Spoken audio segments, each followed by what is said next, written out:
তুমি যে রাতে ঘুমাতে গিয়েছো বান্দা, তুমি ঘুমাতে পারো না।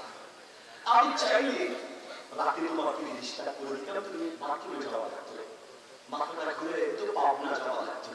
আল্লাহ বলে না বান্দা, আমি আরাম করে তোমাকে ঘুম পাড়িয়ে দিয়েছি। তুমি রাতে 11টায় ঘুমাতে গিয়েছো, 11টা 12টা 1টা 2টা 3টা 4টা 5টা, আমি আল্লাহ তোমাকে 7 ঘন্টা আরাম দিয়েছি। ও বান্দা, আমি তোমার দয়ালু আল্লাহ তোমাকে 7 ঘন্টা আরাম দিয়েছি। 7 ঘন্টা পরে উঠে শুধু আমার জন্য 20 মিনিট ফজরের নামাজ পড়বা। তুমি নিবখান আমাকে 20 মিনিট দিতে পারো নাই, আমি তোমাকে 7 ঘন্টা দিয়েছি আর আমাকে তুমি 20 মিনিট দিতে পারো নাই। তুমি মানুষ হতে পারো নাই, তুমি মানুষ হতে পারো না। উলাইকা কালানাম বাল হুম আদম। পৃথিবীতে কিছু মানুষ আছে দেখতে মানুষের মতো হলে ওরা পশুর চেয়ে খারাপ, এরা কুকুরের চেয়ে খারাপ, এরা জানোয়ারের চেয়ে খারাপ। মানুষ কি করে জানোয়ারের চেয়ে খারাপ হয়? মানুষ কি করে জানোয়ারের চেয়ে খারাপ হয়? আল্লাহ কি ভুল বলেছেন? পৃথিবী উল্টে যাবে, রাইফেলের গুলি মিস হতে পারে, আল্লাহ একটা শব্দ কখনো মিথ্যা হতে পারে না, ঠিক না?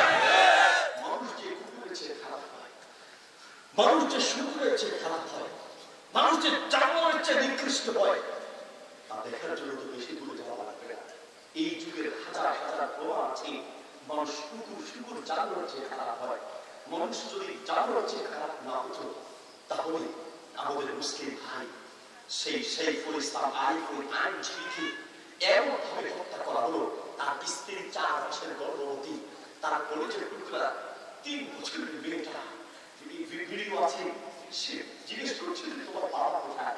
আমার বাবা শহরে গেছে, কখন আসবে? আসবে সন্ধ্যায়।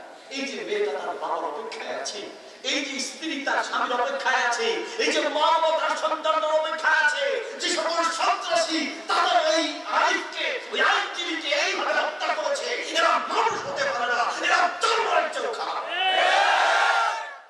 জানোয়ারের চেয়েও খারাপ। কিন্তু দেখেন বিশ্ব মিডিয়া ঘুমিয়ে আছে, বিশ্ব মিডিয়া ঘুমায় গেছে, কারণ ও মুসলমান, ও রক্ত মুসলমানের রক্ত, ও মুসলমানের বাচ্চা, ও মুসলমান না হলে সারা বিশ্বে একটা আগুন জ্বলে উঠত।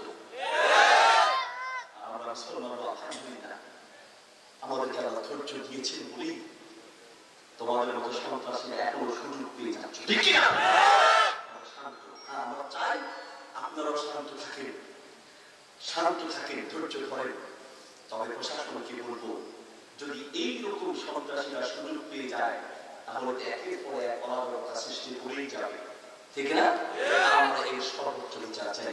আল্লাহ তাআলা আমাদের সাইফুল ইসলাম আরিফকে জান্নাতের উচ্চ মাকাম দান করুন, আমিন। তাকে হত্যা করার যে দৃশ্যগুলো কিছু ছবি ইন্টারনেটে আছে, মেরেছে একবার জবাই করে দিয়েছে, পুরো শরীরে মানে কোনো জায়গা বাদ নাই তাকে আঘাত করা। যারা এই কাজ করেছে মানুষ হতে পারে? আল্লাহ বলেন কিছু মানুষ আছে দেখতে মানুষের পশুর চেয়েও খারাপ, এরা পশুর চেয়েও খারাপ। মাদ্রাসায় ফেরিতে আমার 4টা মাদ্রাসা আর একটা স্কুল আছে। আমার 2 নম্বর ইউনিটে একটি ইংলিশ ভাষা আধুনিক সিস্টেমের মাদ্রাসা করেছে। আমরা ওই প্রতিষ্ঠানে যেদের ডাক্তার, ইঞ্জিনিয়ার, পুলিশ অফিসারের বাচ্চারা, আদরের বাচ্চারা, তাদেরকে আনন্দ দিয়ে একটা ইন্দোনেশিয়ান বিড়াল দেখেছিলাম। ইন্দোনেশিয়ান বিড়াল, বিদেশি বিড়াল, শর্ত সাপেক্ষে বিড়াল পালা যায় আছে, তবে তার হক আদায় করতে হবে। আপনি বিড়াল পাললেন কিন্তু হক আদায় করলেন না, তাহলে আপনি জাহান্নামে যাওয়া থাকবে। নবী সাল্লাল্লাহু আলাইহি ওয়াসাল্লাম বলেন, একটা মহিলাকে জাহান্নামে দেওয়া হয়েছে শুধুমাত্র একটা বিড়ালের কারণে। সাজানাতহা মা'কামাতহা, বিড়ালটাকে আটকে রেখেছে, খাবার দেয়নি। একটা বিড়ালকে আটকে রেখে খাবার দেয়নি কেন? এই কারণে তাকে জাহান্নামে দেওয়া হয়েছে।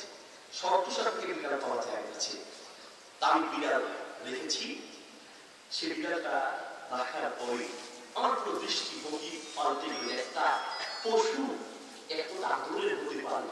আপনি সেই বিড়ালটা একটা অফিসে তারা গেছেন, হয়তো দেখেছেন যে আপনি একটু আদর করলে আপনার কোলে উঠে যাবে, একটু খাওয়ালে কাঁধে উঠে যাবে। একটা বিড়াল তার মালিক চিনে, একটা কুকুর তার মালিক চিনে, একটা গরু তার মালিক চিনে, একটা ছাগল তার মালিক চিনে, একটা পশু তার মালিক চিনে। আপনি মানুষ হয়ে আপনার মালিক আল্লাহকে চিনতে পারবেন না। আপনি পশু হচ্ছেন।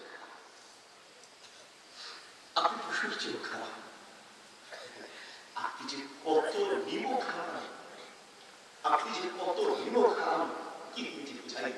একজন কবি বলেন, তুমি তোমার মানকে চিনো না, উনজুর লিতিলকা শাজারাতি যাতিল গুসুলিন নাদিরা কাইফা নাবাত মিন হাববাতিন ওয়া কাইফা সারাত শাজারা ফাবহাস ওয়া কুল মান যাল্লাযী ইখরিজু মিনহা সামারা।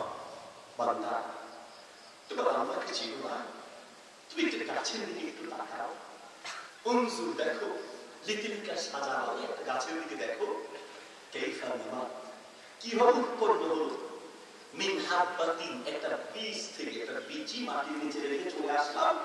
আল্লাহ বলেন আআনতুম তাযরাউনাহু আম নাহনু যারিউন, মাটির নিচে বীজ রেখে চলে আসলাম, কিন্তু বীজটাকে ফাটিয়ে এটা যে একটা গাছ তৈরি হলো, সেই গাছটা তুমি তৈরি করেছো নাকি আল্লাহ?